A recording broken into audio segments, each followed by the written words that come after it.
News செய்திகள். விழுப்புரம் மாவட்டம் திருக்கோளூர் சட்டமன்ற தொகுதிக்கு உட்பட்ட டி. எடப்பாளையம் ஊராட்சியில் புதியதாக ஆரம்ப சுகாதார துணை நிலையம் கட்டப்பட்டுள்ளது. இன்று இந்த கட்டிடத்தின் திறப்பு விழா நடைபெற்றது.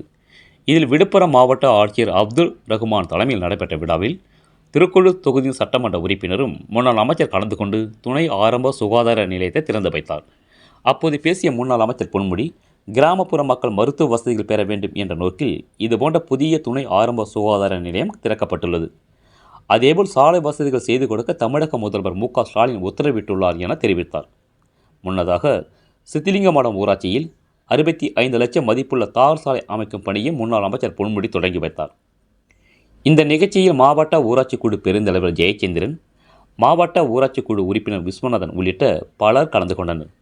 ரேட் நியூஸ் தமிழ் செய்திக்காக திருக்கோளூர் செய்தியாளர் முத்துக்குமரன். செய்திகளை உடனுக்குடன் தெரிந்து கொள்ள ரேட் நியூஸ் தமிழ் சேனலை சப்ஸ்கிரைப் செய்யும்.